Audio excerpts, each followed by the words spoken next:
نحمده ونستعينه ونستغفره ونؤمن به ونتوكل عليه ونعوذ بالله من شرور أنفسنا ومن سيئات أعمالنا من يهده الله فلا مضل له ومن يضلله فلا هادي له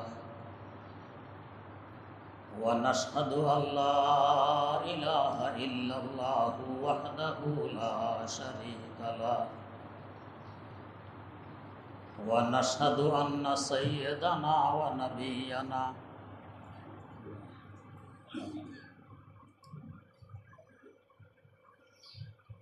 ومولانا محمدا عبده ورسوله أرسله بالحق بشيرا ونذيرا وداعيا إلى الله بإذنه وسراجا منيرا صلى الله تعالى عليه وعلى آله وأصحابه وسلم تسليما كثيرا كثيرا أما بعد فأعوذ بالله من الشيطان الرجيم بسم الله الرحمن الرحيم إن الذين آمنوا وعملوا الصالحات لهم جنات تجري من تحتها الأنهار ذلك الفوز الكبير صدق الله مولانا العظيم বয়ান চলছিল বেহেশতে পৌঁছার 10টি শর্ত সম্পর্কে। মধ্যখানে হজের মৌসুমের কারণে হজ সম্পর্কে কিছু আলোচনা হয়েছিল। বেহেশতে পৌঁছার 10টি শর্তের মধ্যে প্রথম শর্ত ছিল দেহ। যে কোনো গন্তব্যে পৌঁছতে হলে দেহের প্রয়োজন। দেহ যদি না থাকে গন্তব্যে কি পৌঁছবে? 2 নম্বর শর্ত ছিল জান। শুধু দেহ থাকলে হবে না, দেহে জানও থাকতে হবে। জান না থাকলে মুর্দা দেহ একা একা গন্তব্যে পৌঁছতে পারে না। 3 নম্বর শর্ত ছিল শক্তি। জান থাকলে হবে না, শক্তিও থাকা লাগবে। দেহে যদি শক্তি না থাকে দেহ কিভাবে গন্তব্যে পৌঁছবে? 4 নম্বর শর্ত ছিল রাস্তা। রাস্তা না থাকলে কিভাবে গন্তব্যে পৌঁছবে? 5 নম্বর শর্ত ছিল চোখ। চোখ না থাকলে রাস্তা দেখবে না, হোঁচট খেয়ে পড়ে হাত পা ভাঙবে, গন্তব্যের পরিবর্তে হাসপাতালে পৌঁছা লাগতে পারে।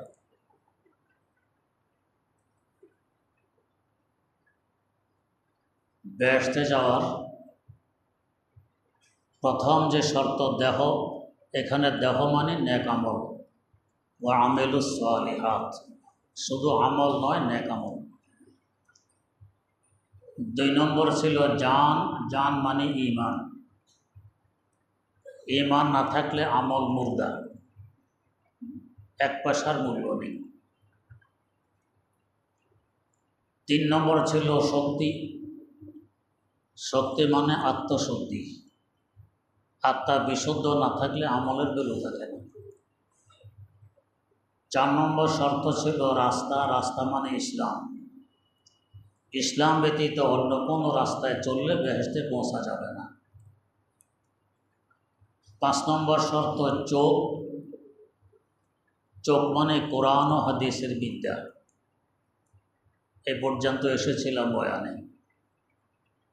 কোরআন ও হাদিসের বিদ্যাকে আমরা এলেম বলে থাকি। এলেম হলো চোখ। এলেম আমাকে আপনাকে রাস্তা দেখাবে, কোনটি বেহেশতের রাস্তা, কোনটি দোজখের রাস্তা। এলেম সম্পর্কে কয়েক জুমায় বয়ান হয়েছিল। এলেম বাস্তবে কাকে বলে? আমরা মনে করি যে কোনো কিছু জানার নাম এলেম, যে কোনো কিছু বুঝার নাম এলেম। আমাদের এই মনে করা সঠিক নয়। বলা হয়েছিল ওই জানাকে, ওই বুঝাকে এলেম বলা হয় যে জানা, যে বুঝায় কোনো প্রকারের ভুল থাকে না, পদস্খলন থাকে না, ধোঁকা থাকে না, মিথ্যা থাকে না, প্রতারণা থাকে না। এমন নির্ভেজাল জানা এবং বুঝাকে বলা হয় এলেম। বুঝতে বাকি নেই এমন নির্ভেজাল জানা কিসের মাধ্যমে হয়? কোরআন সুন্নাহর মাধ্যমে হয়। এর বাইরে গেলে ভুল থাকতে পারে, পদস্খলন ঘটতে পারে, ধোঁকা থাকতে পারে, মিথ্যা থাকতে পারে, প্রতারণা থাকতে পারে।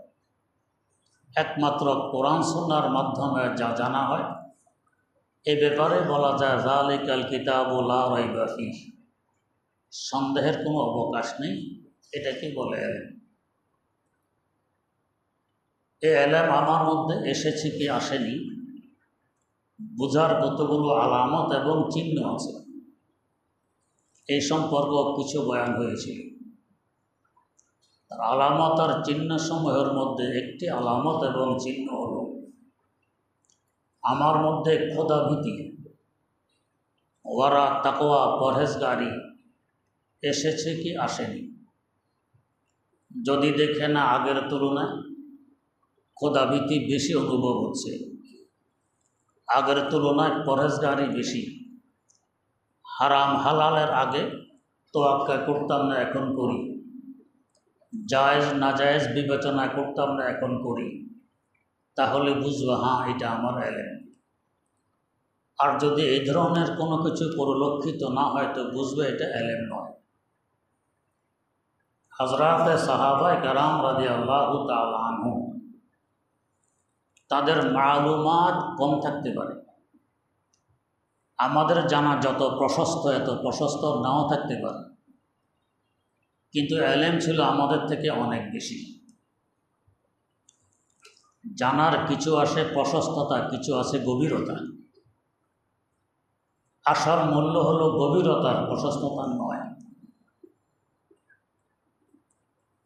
কথায় কথা আসে, মদিনা ইউনিভার্সিটির একজন প্রফেসর ডক্টর আলী আলবার মরহুম, উনি একটি বই লিখেছেন, বইয়ের নাম ইসকাতে হামল, অবৈধভাবে গর্ভপাত।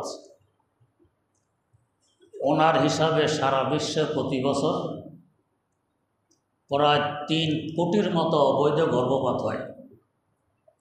এই সম্পর্কে ইসলামী শরীয়ত কি বলে তা লিখিত একটি বই।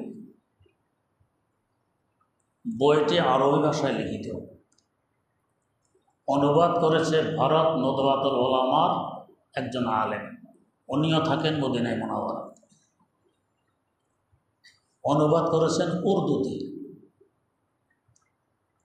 আমি তখন থাকতাম দারুল উলুম করাচি, সেখানে পাঠাইলেন এখান থেকে ছাপার জন্য।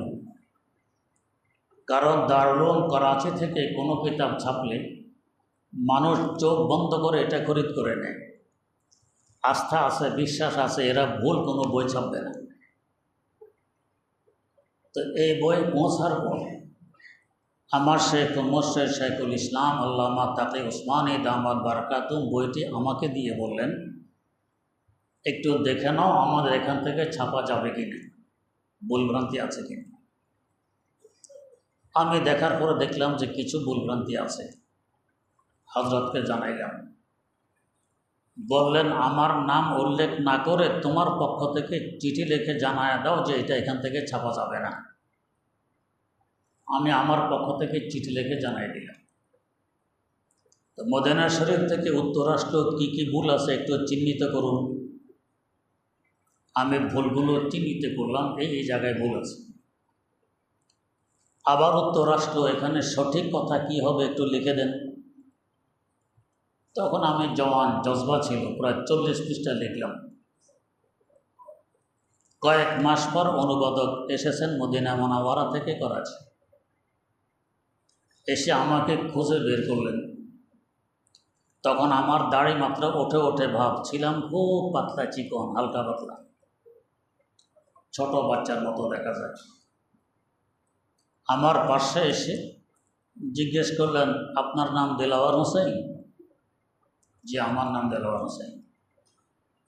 शायद अली अलबार की गलतियाँ आपने पकड़ी हैं? शायद अली अलबारेর ভুলগুলোকে আপনি ধরেছেন? জি, আমি ধরেছি। আমার বলার উদ্দেশ্য সামনের কথাটি। বললেন যে आपको पता है कि इन लोगों के मुताले कितने वसी होते हैं? আপনার কি জানা আছে তাদের লেখাপড়া কত প্রশস্ত, কত স্টাডি তারা করে? আমি জবাব দিলাম, हाँ मुझे पता है। इन लोगों के मुताले वसी होते हैं, अलबत्ता आमिक नहीं होते। এদের স্টাডি লেখাপড়া প্রশস্ত হয়, তবে গভীর হয় না। এই কথা শুনে উনি একটু থমকে গেলেন যে ছেলেটা কি বলল।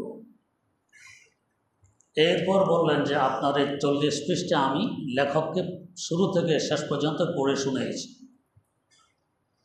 উনি চুপচাপ পুরোটা পড়াশোনার পরে বললেন, ওনার কিতাবের সাথে আপনার লেখাটা যাতে ছেপে দেওয়া হয়, একটা কথাও তিনি বাদ দিতে বললেন না। তো প্রশস্ত হওয়া এক কথা, গভীর হওয়া আরেক কথা। এলমি গভীরতা বাস্তব বলতে কি এই ভারতবর্ষ, ভারত, বাংলাদেশ, পাকিস্তান, এই 3 দেশে যে গভীরতা আছে, অন্য দেশে এখন এই গভীরতা নেই। যার কারণে সহি ইসলাম ও ইসলামের সহি নমুনা সুন্নত তরিকা এই 3 দেশে যে পরিমাণ দেখা যায়, অন্য দেশে এই পরিমাণ দেখা যায় না। যারা হজ করতে যান তারা দেখেন ওদের হাল হাকিকত কী, সারা বিশ্ব থেকে হাজিরা আসেন। নামাজের অবস্থা কী, চলাফের অবস্থা কী, সুন্নত কী, ওয়াজিব কী, আদব কী, এহতারাম কী, এই 3 দেশে এগুলো পরিলক্ষিত হয়। এর কারণ 1 নম্বর কওমি মাদ্রাসা। এই 3 দেশ ছাড়া অন্য দেশে কওমি মাদ্রাসা বিরল। 2 নম্বর হক্কানি ওলামায়ে কেরামের ওয়াজ মাহফিল, অন্য দেশে এই ধরনের ওয়াজ মাহফিল হয় না। 3 নম্বর হক্কানি পীর এবং আল্লাহওয়ালাদের খানকা, পীর মুরিদি, অন্য দেশে এগুলি নেই। 4 নম্বর সহি অর্থে আলেম ওলামাদের পরামর্শে যে তাবলিগ চলে, এই তাবলিগে জমা। এই 4 কারণে এই দেশে এখন আলহামদুলিল্লাহ এলেম, এদেশে আমল, এদেশের আখলাক, এদেশের সুন্নত, এগুলো সব ইসলাম অনুযায়ী পরিলক্ষিত হয়। এই 4 বরকত। যাই হোক, তো হজরত সাহাবায়ে কেরাম রাদিয়াল্লাহু তাআলা আনহুমের এলেম ছিল গভীর, আমাদের প্রশস্ত হতে পারে। ওনাদের জমানাতে এত কিতাব লেখা হয়নি, এখন যত কিতাব লেখা হয়েছে, যত কিতাব আমরা পড়ি, ওনাদের সামনে তো কিতাবই ছিল না। তো প্রশস্ত হওয়া ভিন্ন কথা, গভীর হওয়া ভিন্ন কথা। এই গভীরতার বরকত, ওনাদের আমল, ওনাদের তাকওয়া, ওনাদের পরহেজগারি, ওনাদের খোদাভীতি, আর আমাদের আমল, আমাদের তাকওয়া, আমাদের পরহেজগারি, আমাদের খোদাভীতি, জমিন ও আসমানের ব্যবধান। তাই হাদিস শরীফে আছে, রাসূলুল্লাহ সাল্লাল্লাহু আলাইহি ওয়াসাল্লাম বলেন, আমার সাহাবীরা যদি একটি খেজুর দান করে, একটি খেজুর, সওয়াব হবে উহুদ পাহাড় পরিমাণ। উহুদ পাহাড়ের লম্বাই প্রায় 7 কিলোমিটার, আর গোড়া থেকে ধরলে 9 কিলোমিটার, লম্বা প্রায় 6000 মিটার, উঁচাই। এই বিশাল একটি পাথরের পাহাড়, এই পরিমাণ সওয়াব হবে একটি খেজুর দান করলে। আর এমন এক জমানা আসবে, ওই জমানায় উহুদ পাহাড় পরিমাণ সম্পদ দান করলেও একটি খেজুর পরিমাণ সওয়াব হবে না। সাহাবায়ে কেরাম আমাদের মধ্যে এইগুলো ব্যবধান। ওনাদের ওয়ারা তাকওয়া পরহেজগার। হযরত আব্দুল্লাহ ইবনে ওমর রাদিয়াল্লাহু তাআলা রাসূল আকরাম সাল্লাল্লাহু আলাইহি ওয়াসাল্লামের জীবদ্দশায় ছোট ছিলেন। দ্বিতীয় খলিফা ফারুক আজম ওমর রাদিয়াল্লাহু তাআলা আনহুর ছেলে সফর করতেছেন বড় হওয়ার পরে। সফর করতে করতে এক জায়গায় গিয়ে তার রসদ শেষ হয়ে যায়, খাবারের কোনো ব্যবস্থা সাথে নেই। এখন যেমন রাস্তায় হোটেল, থাকার ব্যবস্থা, অজুগুজলের ব্যবস্থা, ওই যুগে এগুলো ছিল না। শত নয়, হাজার হাজার কিলোমিটার সফর করবেন, কোনো বসতি নেই, হোটেল নেই, থাকা খাওয়ার কোনো ব্যবস্থা নেই, নিরাপত্তা নেই, এভাবে সফর করতে হতো। তো সফর করতে করতে রসদ শেষ হয়ে যায়, খাওয়ার কোনো ব্যবস্থা নেই। দেখলেন যে এক জায়গায় একজন রাখাল কতগুলো ছাগল চড়াইতেছে। ছাগল, ওই যুগে আরবদের জীবিকা নির্বাহের ব্যবস্থা ছিল ওঁট, বকরি, ছাগল, দুম্বা ইত্যাদি, ছাগল চড়া। অনেক সময় মালিক নিজেও চড়ায়, অনেক সময় চাকর বাকররা চড়ায়। তো কারো গায়ে তো লেখা থাকে না এই মালিক কিংবা এই চাকর। তো যে ছাগল চড়ায় তার কাছে গিয়ে বললেন, ভাই আমি মুসাফির মানুষ, আমার কাছে খাবারের কোনো ব্যবস্থা নেই, আমি ক্ষুধার্ত, তুমি অনুমতি দাও একটি ছাগলের দুধ দহন করে আমি পান করে আমার ক্ষুধা মিটি। রাখাল বলল, এই মুহূর্তে আপনার ক্ষুধা মেটানোর ব্যবস্থা করে আমার নৈতিক দায়িত্ব ছিল, তবে এই ছাগলগুলো আমার নয়, এগুলোর মালিক ভিন্ন, আমি রাখাল মাত্র মালিকের কর্মচারী। অতএব ছাগলের দুধ দুইয়ে পান করার অনুমতি আমি দিতে পারি না, দিতে পারো তো মালিক। তাকওয়া পরহেজগারি কাকে বলে? আব্দুল্লাহ ইবনে ওমর রাদিয়াল্লাহু তাআলা আনহু দেখলেন একে একটু পরীক্ষা করে নিই, আসলে পরহেজগার কিনা। বললেন, ভাই আমার থেকে একটি বুদ্ধি দাও। কি বুদ্ধি? তো একটি ছাগল আমার কাছে বিক্রি করে দাও, তুমি কিছু পয়সা পাবে, আর আমিও দুধ দহন করে দুধ পান করে জীবন বাঁচাই। তো মালিককে কি জবাব দিব? তো ছাগল চড়াইতে আসলে আরবের পাহাড়ের চিপা চাপায় নেকড়ে বাঘ থাকে, এরা মাঝে মধ্যে ছাগল খেয়ে ফেলে। তো গিয়ে বলবে, মালিক একটি ছাগল বাঘে খেয়ে ফেলেছে। মালিক তোমার কথা বিশ্বাস করবে, কারণ মালিক তোর এখানে নাই, সে তো দেখেনি। বলবে একটি ছাগল বাঘে খেয়ে ফেলেছে, তুমিও বাঁচবে আমিও বাঁচব, মধ্যখানে তোমার পকেটে কিছু পয়সা ডুববে, ভালো হবে, পরীক্ষা করি। চিন্তা কর, রাখাল বলে, ইয়া আব্দাল্লাহ আইন আল্লাহ, ও আল্লাহর বান্দা, আমার মালিক এখানে নেই, মালিক দেখবে না, তো আল্লাহ কোথায়? আল্লাহ দেখবেন না? একে বলে তাকওয়া, একে বলে পরহেজগার। মালিক না দেখতে কী হবে, আল্লাহ তো দেখতেছেন, এই জন্য এই ছাগল আমি বিক্রি করতে পারবো। তাকওয়া পরহেজগার। তো যেই শিক্ষা, যে এলেম আমার মধ্যে তাকওয়া পরহেজগারি আনতে অক্ষম, এটাকে এলেম বলে না, এটা শিক্ষা বলে। जैसे दिल दरिया मुतलातम नहीं होता, जैसे दिल दरिया मुतलातम नहीं होता, आए कतरा निशान वो सदफ क्या वो गुहर क्या, आए कतरा निशान वो सदफ क्या वो गुहर क्या, शायर की नवा हो के मुगन्नी का नफस हो, जैसे चमन अफसरदा हो वो बात सहार क्या, जैसे चमन अफसरदा हो वो बात सहार क्या। যে শিক্ষা আমার অন্তরের মধ্যে নাড়া দিতে পারে না, পরিবর্তন ঘটাতে পারে না, এটা এলেম নয়, এটা শিক্ষা না। দেখতে যতই সুন্দর দেখাক, যত উপকারী মনে হোক, শায়ের কি নওয়া হো কে মুগান্নি কা নফস হো, जैसे चमन अफसरदा हो वो बाद सहार क्या। ভোরবেলা হিমেল হাওয়া বয়ে যায়, স্বাস্থ্যের জন্য উপকারী, গাছগাছালির জন্য উপকারী। তো হিমেল হাওয়া খুব আরামদায়ক মনে হলো, একটু পর দেখা গেল গাছের পাতাগুলো জ্বলে গেছে, ফুলগুলো ঝরে গেছে, ফলগুলো নষ্ট হয়ে গেছে। এটা কি বাস্তবে হিমেল হাওয়া? शायर की नवा हो के मुगन्नी का नफस हो, जैसे चमन अफसरदा हो वो बात सहार क्या। ये तो हिमेल हवा नয়, এটা তো আল্লাহর গজব। হযরত আব্দুল্লাহ ইবনে ওমর রাদিয়াল্লাহু তাআলা বুঝে ফেললেন যে ঠিকই তার মধ্যে ওরা তাকওয়া আছে, পরহেজগারি আছে। ওনারই আব্বা হযরত ওমর ফারুক রাদিয়াল্লাহু তাআলা, উনি তো খলিফাতুল মুসলিমিন, অর্ধজাহানের ক্ষমতা তার আছে। বিভিন্ন জায়গায় তার নিয়োগকৃত গভর্নর আছে। গভর্নর শরিয়া মোতাবেক চলে কি চলে না, হঠাৎ করে কোনো এলাকায় পৌঁছে যেতেন, সচক্ষে দেখতেন তার হাল অবস্থা কী। এভাবে তিনি একবার গেলেন সিরিয়া। সিরিয়ার গভর্নর হযরত আবু উবায়দা ইবনে জাররাহ রাদিয়াল্লাহু তাআলা, যে এলাকার তিনি গভর্নর ছিলেন, এলাকাটা এখন 4টা দেশে বিভক্ত। এই 4 দেশের সমষ্টির একা উনি গভর্নর ক্ষমতার মালিক। ফারুক আজম ওমর রাদিয়াল্লাহু তাআলা সিরিয়ায় পৌঁছলেন। পৌঁছার পর হঠাৎ বলেন, আবু উবায়দা চলো একটু তোমার বাড়ি যাই। আগে সংবাদ দিলে লাভ কি? আমরা এখন কোথাও পরিদর্শনে আসলে আগে সংবাদ দিই। আমরা যখন প্রাইমারিতে পড়তাম,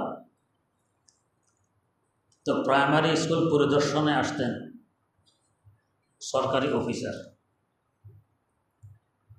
আসার আগে সংবাদ দিতেন, অমুক দিন অমুক সময় আমি আসবো। আমাদের স্যাররা আমাদেরকে বলে দিতেন কাপড় চোপড় ধুয়ে টুয়ে পরিষ্কার হয়ে আসবে, স্কুলের আশপাশ আঙ্গিনা সব ঝাড়ু মাড়ু দিয়ে পরিষ্কার। এবং অন্য প্রতিষ্ঠান থেকে কিছু ছাত্র হাওলাত করে নিয়ে আসতো, দেখাইতে হবে ছাত্র বেশি আছে। এই পরিদর্শনে কী লাভ হইল? হঠাৎ করে আসতে না বোঝা যেত। যেমন আমাদের ঢাকা অনেক সময় দেখবেন রাস্তার অর্ধেক দখল, দোকান পাট ইত্যাদিতে গাড়ি চলা যায় না, হাঁটাও যায়। অনেক সময়গুলো দেখতে আসে, হয়তো মাননীয় মেয়র সাহেব আসেন বা কেউ আসেন, দেখা যায় না রাস্তা ঠিকঠাক পরিষ্কার। উনি তো সংবাদ দিয়ে আসেন, তো পরিষ্কার তো থাকবে। সংবাদ ছাড়া আসতো তো বুঝতে আসলে অবস্থা কী। তো ফারুক আজম ওমর রাদিয়াল্লাহু তাআলা হঠাৎ বললেন, আবু উবায়দা তোমার বাড়ি যাব। হযরত আবু উবায়দা গভর্নর বলে, আমার বাড়ি যেয়ে কী করবেন? তো করার কিছু না, একটু যাব। সাধারণত এ ধরনের বড় কেউ যদি বলে তোমার বাড়ি যাব, সাদরে নিয়ে যাওয়ার কথা, কিন্তু উনি গড়িমসি করতেছেন, রাজি নেই। ওমর ফারুক রাদিয়াল্লাহু তাআলার সন্দেহ হইল, বিশাল রাজ্যের গভর্নর, আর তখন সিরিয়া এলাকা ছিল মোতামদ্দেল এলাকা, বড় ধনী এলাকা, যে ধন সম্পদ ছিল অনেক। বোধা আবু উবায়দা কি আলিশান বিলাসবহুল বাড়ি বানায় রেখেছে, ঠাট বাটে চলে সিরিয়ার গভর্নর, এই জন্য মনে হয় আমাকে নিতে রাজি নেই। না, আবু উবায়দা চলো একটু যাই। হুজুর গিয়ে কী করবেন? গড়ি বসে। সন্দেহ আরও বাড়ে। হাত ধরে রওনা করলেন, চলো যাই। উনি বললেন, খলিফাতুল মুসলিমিন, আমার বাড়ি গেলেই চোখের পানি ফেলা ছাড়া আর কোনো কাজ করতে পারবেন না। ফারুক আজম আরও সন্ধিয়ান হইলেন, নিচে আমার বিলাসবহুল বাড়ি, নিশ্চয় তার বিলাসবহুল বাড়ি, এগুলো দেখে চোখের পানি ফেলবেন, কি মনে করছি আর কি ঘটতেছে। যে তিনি চলাচল করতেছে তো নিয়ে চললেন। হাঁটতেছেন তো হাঁটতেছেন, পুরা সিরিয়া শহর, দামেস্ক শহর অতিক্রম করে ওই প্রান্তে পৌঁছে গেলেন। ওমরের সন্দেহ আরও বাড়ে, আমাকে হাঁটাই কিনে। আবু উবায়দা, আমি তো তোমার বাড়ি যাবো, কথা নিয়ে চলছে। ওই যে আমার বাড়িতে নিয়ে চলছে। শহর অতিক্রম করে ওই পাড়ে গিয়ে দেখলেন যে একটা ছোট্ট খেজুর পাতার ঝুপড়ি, এখানে নিলেন। হুজুর, এটা আমার বাড়ি। এটা তোমার বাড়ি? ঘরের ভিতরে চতুর্দিকে চোখ বুলাইলেন, কোনো সামান নেই। আবু উবায়দা, আসবাবপত্র কই, কীভাবে থাকো? একটা বাটি বের করে আনলেন, পাথরের তৈরি বাটি। তো এইটা আমার সামান, এই সামান দিয়ে কী করো? এটা দিয়ে পানি পান করি। যেহেতু আমি ব্যস্ত থাকি সরকারি কাজকর্ম নিয়ে, রুটি বানানোরও সময় পাই না। তো একজন মহিলা নির্ধারিত আছে, সে একদিনে 1 সপ্তাহ রুটি বানাই দিয়ে যায়। রুটিগুলো শুকিয়ে রেখে দেয়। সকালে যখন অফিসে যায়, যাওয়ার সময় কয়েক টুকরো রুটি এই পাথরের পাত্রের মধ্যে পানি দিয়ে ভিজিয়ে রেখে যাই। সন্ধ্যায় ফিরে এসে এগুলো গুলে খেয়ে ফেলি। তরকারি লাগে না, এভাবে জীবন চলে, অসুবিধা কি?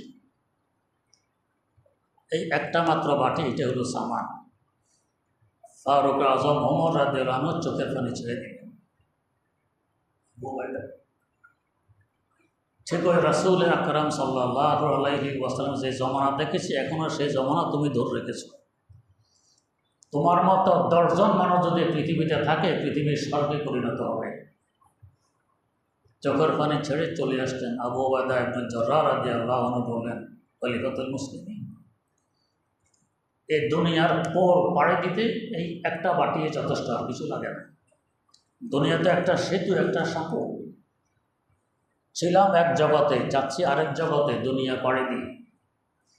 এই ব্যাপারে আমার একটি শের আছে, मिट्टी तले जाना है किसी को न रहा है, मिट्टी तले जाना है किसी को न रहा है, दुनिया तो बस के पुल है के बर रहा है आदम है, दुनिया तो बस के पुल है के बर रहा है आदम है।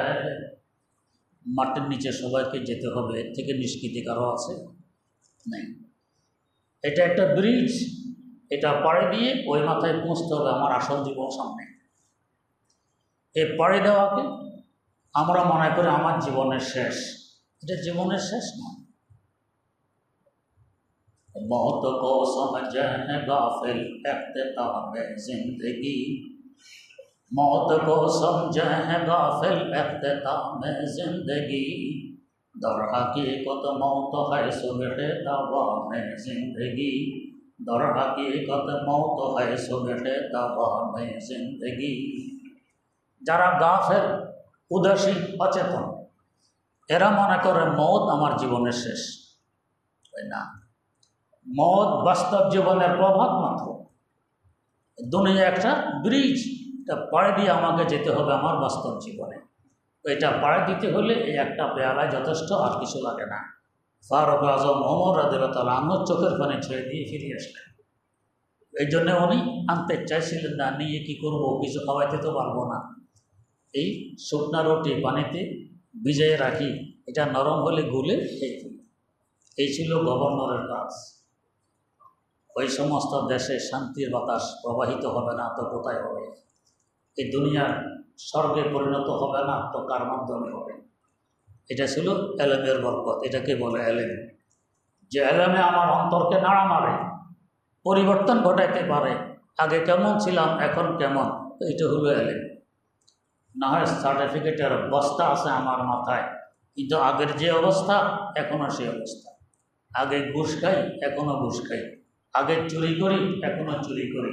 আগে ধোকা দেই, এখনও ধোকা দেই। আগের সুদ খাই, এখনও সুদ খাই। আগের প্রতারণা করি, এখনও প্রতারণা করি। আগে চাঁদাবাজি করি, এখনও চাঁদাবাজি করি। কোনো পরিবর্তন নেই। সার্টিফিকেটের বস্তা মাথায় থাকতে কী হবে? এটাকে এলেম বলা হবে না। আপনারা রওনা করছেন, চিটাগং যাবেন। কমলাপুর রেল স্টেশনে উঠেছেন গাড়িতে। একটু পর পর কোনো স্টেশনে গাড়ি থামলে জানালা দিয়ে মাথা বের করে দেখেন এটা কোন স্টেশন। দেখতেছেন টঙ্গী, লাইন ঠিক আছে। এরপরে নরসিংদী, লাইন ঠিক আছে। ভৈরব, লাইন ঠিক আছে। আশুগঞ্জ, লাইন ঠিক আছে। ব্রাহ্মণবাড়িয়া, লাইন ঠিক আছে। লাকসাম, লাইন ঠিক আছে। এরপর দেখা যায় মেহের, ইন্নালিল্লাহ, তো অন্য লাইনে এসে গেছে। চিটাঙ্গের লাইন নয়, চিটাঙ্গের লাইন এসে সামনে ফেনী আসতো, মেহের স্টেশন এসে গেছে, চিটাঙ্গের নয়। ঠিক তেমনিভাবে আমি এই ব্রিজ পাড়ে দিচ্ছি, ওই পাড়ে আমার গন্তব্য। আমার গন্তব্যের সঠিক রাস্তা আছে কি না মাথা বের করে দেখি। তাকওয়ার স্টেশন আছে কি না? আছে। মাথা বের করে দেখি। পরহেজগারের স্টেশন আছে কি না? আছে। মাথা বের করে দেখি সুন্নতের স্টেশন আছে কি না? আছে। মাথা বের করে দেখি খোদা ভীতির স্টেশন আছে কি না? আছে। মাথা বের করে দেখি নেকামল আছে কি না? আছে। ও লাইন ঠিক আছে, আমার এলেম আছে, আমি গন্তব্যে পৌঁছবো ইনশাআল্লাহ। আর মাথা বের করে দেখি যে না, ঘুষের স্টেশন দেখা যায়। মাথা বের করে দেখি সুদের স্টেশন দেখা যায়। মাথা বের করে দেখি চুরির স্টেশন দেখা যায়। মাথা বের করে দেখি চাঁদাবাজির স্টেশন দেখা যায়। মাথা বের করে দেখি জুলুমের স্টেশন দেখা যায়। মাথা বের করে দেখে টাকা দিলে সেরকম দেখা যায় আমার মধ্যে ওরা তাকওয়া আসেনি, এটা বেহেশতের রাস্তা নয়, এটা জাহান্নামের রাস্তা। এলেম ওইটাকেই বলা হবে যে আমার অন্তরে পরিবর্তন ঘটায়, এটা হলো এলেম। পরিবর্তন না ঘটাইলে এটা এলেম নয়। এটা হলো দুনিয়ায় চলার জন্য, দুনিয়ার অর্থ সম্পদ কামানোর একটা মাধ্যম, এটাকে এলেম বলা হয় না, একে বলা হয় হুনার, ভিন্ন জিনিস। আজ কত সুন্দর সুন্দর আকর্ষণীয় সাইনবোর্ড বলিয়ে বলি, কোচিং সেন্টার, কোচিং সেন্টার। অনেকে হয়তো কোচিং সেন্টারের মালিক আছেন, মনে কষ্ট নেবেন না, বাস্তব কথা বলছি।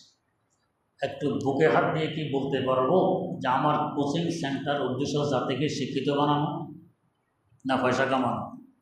উদ্দেশ্য পয়সা কামানো। তাই তো এখন ছাত্র ব্যবস্থা কি, তুমি যদি আরেকজন ছাত্র ভর্তি করাইতে পারো, ভর্তির ফির এক অংশ তোমাকে দেওয়া হবে, আর ওর মাধ্যমে আরেকজন ভর্তি হইতে পারলে এর এক অংশ তুমি, আরেক অংশ তোমার আগের জন। MLM নিয়মে এখন এই ভর্তির অবস্থা চলছে। ছাত্ররা এখন লেখাপড়া বাদ দিয়ে গাছতে নামছে। গাছ মানে তাবলিগের গাছ তো নয়, ছাত্র সংগ্রহের গাছ, পয়সা আসবে। এটা এলেম। এই যে ইলম नहीं ज़हर है अहरार के हक़ में जैसे इल्म से मक़सूद फ़क़त हो धोखा से जाओ, जैसे इल्म से मक़सूद फ़क़त हो धोखा से जाओ। যে শিক্ষার উদ্দেশ্য দুমুখবাদ, এটা শিক্ষা নয়, এটা হুনার। শিক্ষার উদ্দেশ্য অন্তরের পরিবর্তন। বেহেশতে পৌঁছতে হলে আমার চোখ লাগবে, এই চোখ হলো কোরআন সুন্নাহর শিক্ষা। আল্লাহ রাব্বুল আলামিন আমাদেরকে শিক্ষায় শিক্ষিত হওয়ার তৌফিক দান করুন। সুবহানাল্লাহি ওয়া বিহামদিহি, সুবহানাকাল্লাহুম্মা ওয়া বিহামদিক, আশহাদু আল্লা ইলাহা ইল্লা আনতা আস্তাগফিরুকা ওয়া আতুবু ইলাইক।